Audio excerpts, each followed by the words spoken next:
How do you go from dagnab these fancy gadgets to this? Ah! Funny stuff!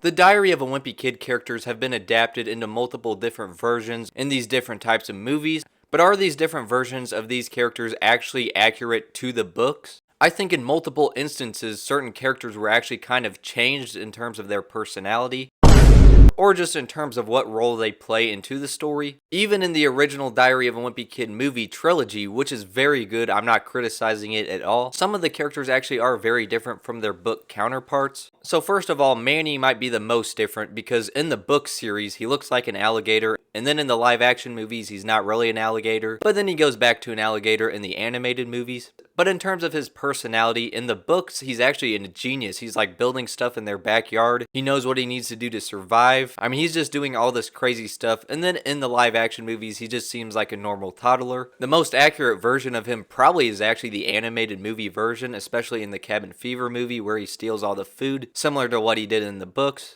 And I understand in the live action movies, I mean, you can't do all that crazy stuff with a 3-year-old actor. They actually had twins playing him in both cases. And I would say in the original trilogy of movies, actually, the dad seems very different from his book counterpart. Because in the books, he seems pretty stoic. He doesn't really want to show his personality in front of his family. There are things he's interested in, like his Civil War figurines, but he never seems overly excited about anything. He's kind of just there. In the original trilogy of movies, though, it's like the exact opposite. His personality really shines bright there. Because, I mean, how do you go from dagnab these fancy gadgets to this? I'm the laugher! I'm the laughingest laugher that ever laughed! And actually, the long haul version of the dad might be a little bit more accurate in that sort of sense, although don't get me wrong, it's not a good version of the character because he doesn't even really affect the plot at all. Roderick also seems to be much more introverted in the books. He doesn't really talk that much, and when he does through the speech bubbles and that kind of stuff, it's usually just small sentences. Now, I would say the main character, Greg himself, he does seem pretty similar in terms of his actions, but he does seem to have more emotions in the movie, whereas in the books he comes off as more heartless, more of a sociopath. Now that is kind of more of an advantage though the movies have over the books because the characters are played by actual humans. They're not just a drawing on a piece of paper, so their emotions are definitely going to shine more. They're going to come off more as humans. Now I will say out of all the characters in the main family, the mom seems the most similar because just her personality seems very much in line with what they do in the books. I would say in all 3 movie versions of the character, other than the fact that in the live action movies she has long hair despite having pretty short hair in the books.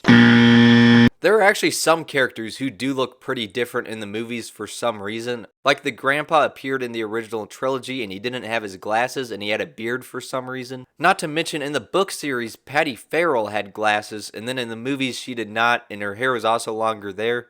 And I mean, she was actually a pretty different character in the movies because in the books, she was pretty much just a minor character that was pretty annoying. But in the movies, she actually has quite a bit of screen time and plays a bigger role into the plots. It's kind of the same thing with Chirag Gupta. In the books, he didn't really have a huge role, whereas in the movies, he's pretty much a pivotal character and actually hangs around Greg quite a bit. A lot of the characters at Greg's school are quite different in the movies, like Holly Hills, for example. In the books, she does not care about Greg at all. She's just a hot girl that he's trying to impress. Whereas in the movies, she actually does become pretty friendly with Greg and is kind of in that friend group. Also, Fregley is a very different character in the movies than from the books, because in the books, he's just an extremely weird kid that Greg always avoids. He only befriends him in the Hard Luck book to gain attention. Whereas when it comes to the movies, I think they did a very similar thing to what they did in the books in the animated movies and even the first live action movie. But in the live action Roderick Rules movie and then the Dog Days movie, Greg still thinks Fregley is pretty weird, but they do kind of start to hang out in the same friend group a little bit.